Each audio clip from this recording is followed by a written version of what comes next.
Genesis 18. The three visitors. The Lord appeared to Abraham near the great trees of Mamre, while he was sitting at the entrance of his tent in the heat of the day. Abraham looked up and saw three men standing nearby. As soon as he saw them, he hurried from the entrance of his tent to meet them and bowed low to the ground. He said, "My Lord, if I have found favor in your sight, please do not pass by your servant. Let a little water be brought so you may wash your feet and rest under this tree. And let me bring you some food to refresh you before you continue on your journey, since you have come to your servant." They replied, "Very well, do as you have said."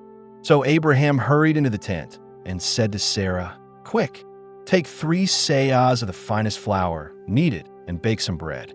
Then he ran to the herd, chose a tender and choice calf, and gave it to his servant, who quickly prepared it. He brought curds, milk, and the prepared calf and set them before the visitors. While they ate, Abraham stood near them under the tree.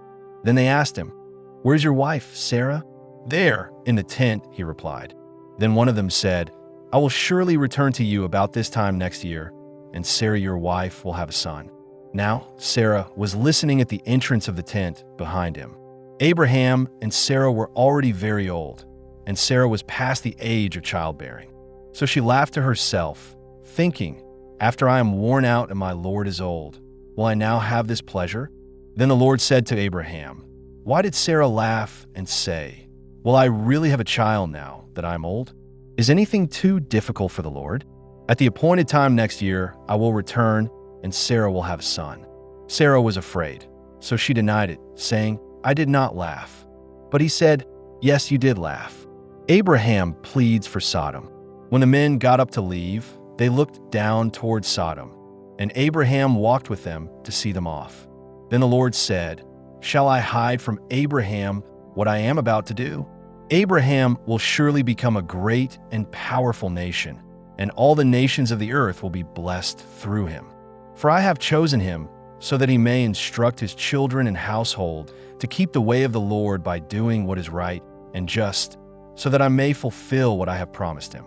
Then the Lord said, "The outcry against Sodom and Gomorrah is great, and their sin is exceedingly grievous.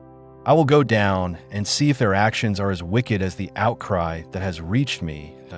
If not, I will know." The men turned away and went towards Sodom, but Abraham remained standing before the Lord. Then Abraham approached him and said, "Will you really sweep away the righteous with the wicked? What if 50 righteous people are found in the city? Will you spare it for their sake? Far be it from you to do such a thing, to kill the righteous with the wicked, treating them the same. Far be it from you. Will not the judge of all the earth do what is just?"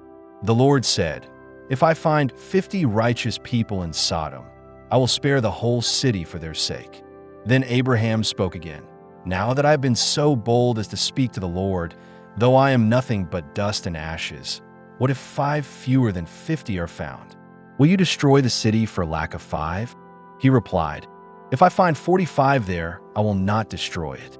Once again, Abraham spoke, "What if only 40 are found there?" He said, "For the sake of 40, I will not do it." Then he said, "May the Lord not be angry, but let me ask, what if only 30 are found?" He answered, "I will not do it if I find 30. Then Abraham said, "Now that I have been so bold, what if only 20 are found?" He said, "For the sake of 20, I will not destroy it." Then Abraham said, "May the Lord not be angry, but let me ask just once more, what if only 10 are found?" He answered, "For the sake of 10, I will not destroy it." When the Lord had finished speaking with Abraham, he departed, and Abraham returned home.